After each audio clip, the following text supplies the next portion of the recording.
चलिए हेलो।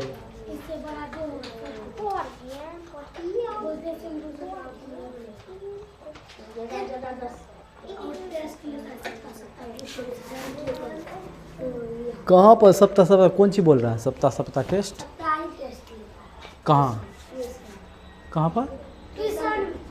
कौन ट्यूशन कहाँ पर? मैडम जो पढ़ाती है? एगो नया स्कूल खुला है वहाँ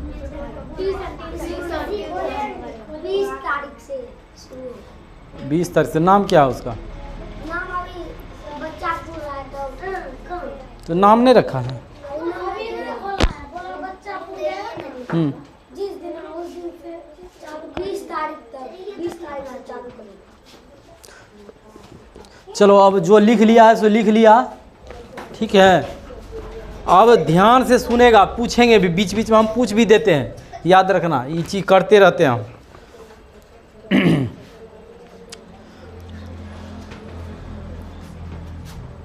है इसको मिटाने वाला है रे? पूछो मिटाने वाला लाओ तो रे, थोड़ा सा है लड़के कपड़ा लाओ तो कपड़ा, या कोनो चीज लाओ तो है इसको मिटा देते हैं अनेक शब्द के बदले एक शब्द। जाओ तो ऑफिस में होगा, जाओ तो ऑफिस में होगा।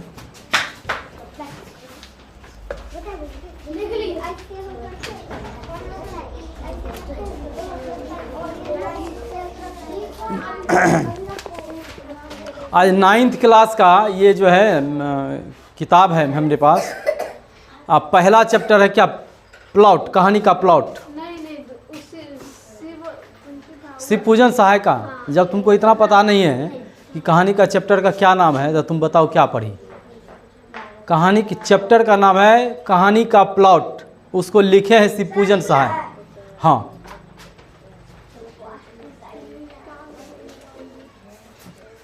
शिव पूजन सहाय लेखक हैं और कहानी का प्लॉट। तो देखो आज सबको सुनो, आज जो है आज हिंदी पढ़ा, हिंदी सब पहले बंद कर दो किताब, वो कॉपी बंद कर दो। कॉपी बंद नहीं करेगा तो मन नहीं लगेगा। बड़ा बढ़िया कहानी अच्छा है इसीलिए हम पढ़ाए, नहीं तो नहीं पढ़ाते। कहानी जो इस तरह से है, आज जो कहानी है यह पैसा पर आधारित है, रुपया पैसा पर आधारित है। मुख्य रूप से है कि पैसा पर आधारित है कि दहेज प्रथा जो है, दहेज प्रथा कितना घातक हो गया है इसके लिए दिखाया गया है। और इसमें कहा गया है कि अगर आप कमाते हैं तो उसको सेव करके भी रखिए, अगर नहीं रखिएगा तो आने वाले दिनों में बहुत ही घातक स्थिति पैदा होने वाला है। वही कहानी ये शिव पूजन सहाय जी आपको बता रहे हैं। शिव पूजन सहाय का घर बक्सर जिला में है, बिहार में है। तो वहीं की एक घटना है कि एक बच्चा है, वो जब बड़ा होता है पढ़ लिख करके दरोगा बनता है, पढ़ लिख करके दरोगा बनता है। और दरोगा का छोटा भाई मुंशी जी एक ठो है, दरोगा का छोटा भाई मुंशी जी है। देखो क्या होता है कि यह जो दरोगा जी हैं अपने ज़माने में बहुत पैसा कमाए। दरोगा जी अपने ज़माने में बहुत पैसा कमाए, खूब घूस लेते थे इधर उधर और काफ़ी पैसा कमाए।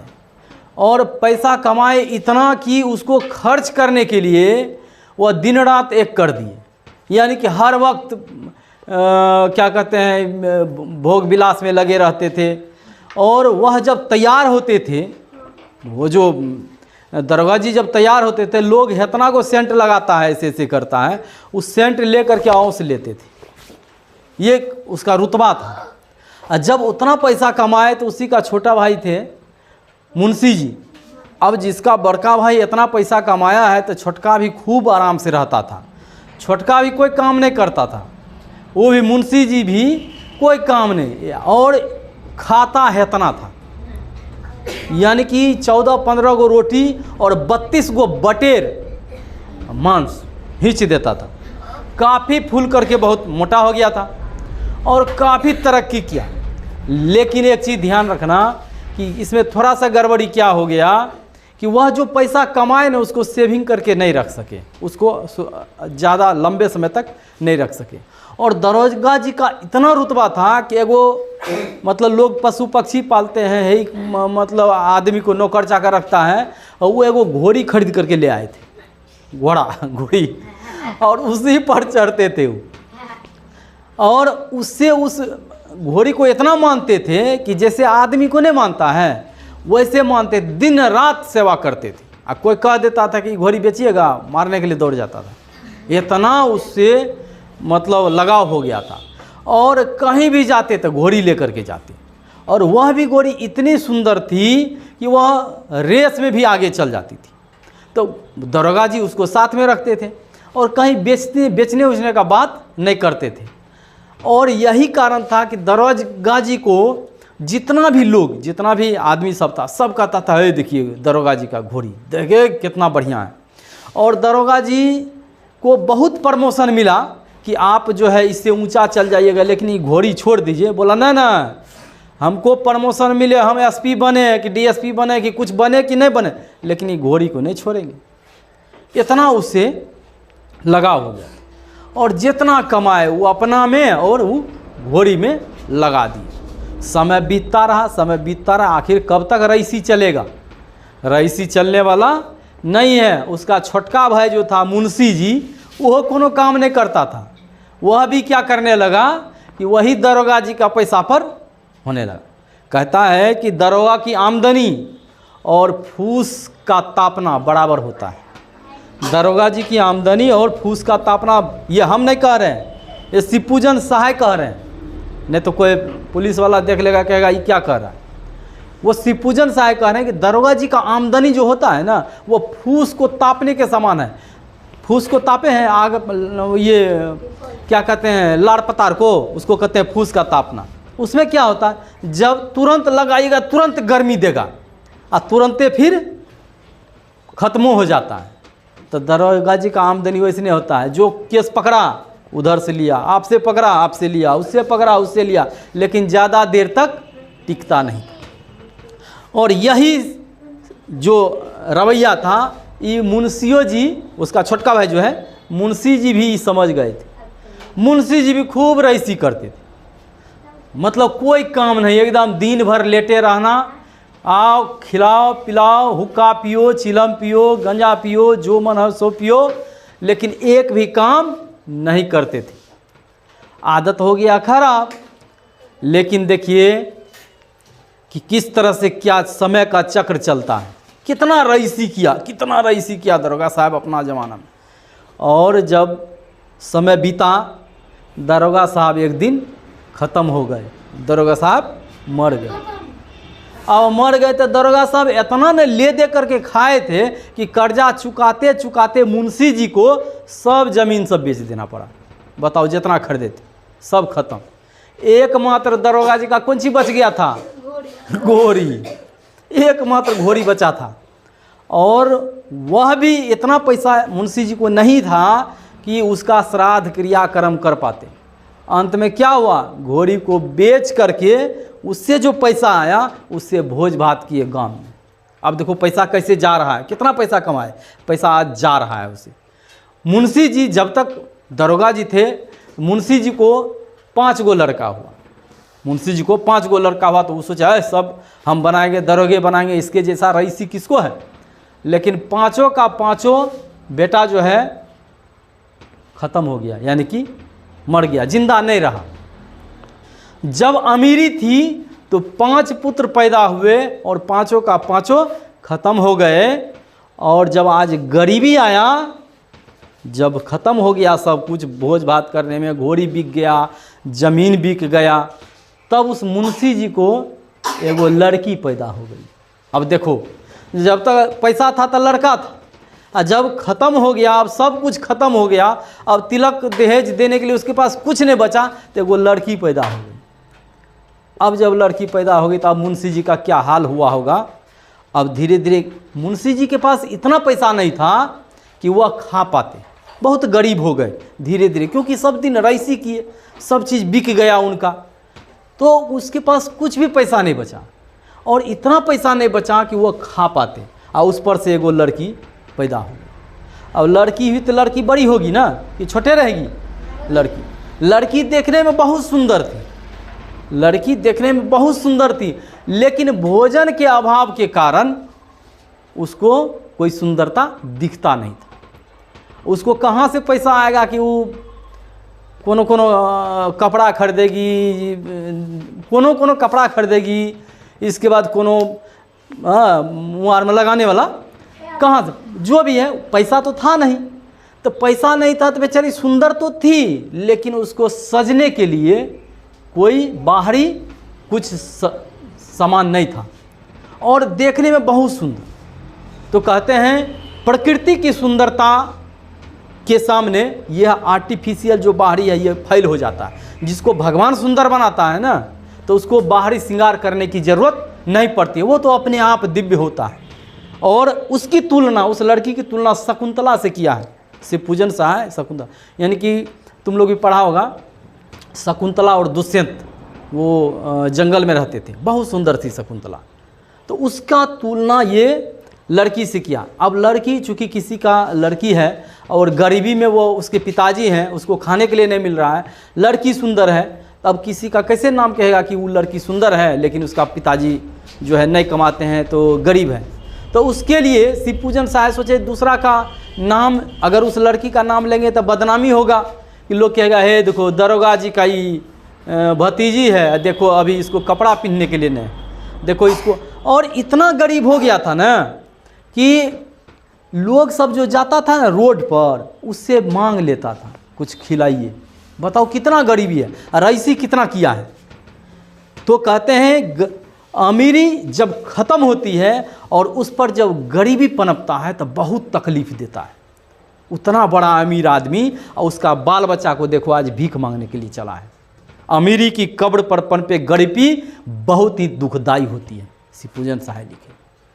अब उसके पास देखो, अब समय बीतता है कैसे, अब देखो तुम लोग रईसी देख लिया, अब देखो कि उसके भीख मांगने के सिवा कुछ नहीं था। अब धीरे धीरे लड़की बड़ी हुई, अब लड़की बड़ी हुई तो फिर शादी ब्याह का झमेला फंस गया।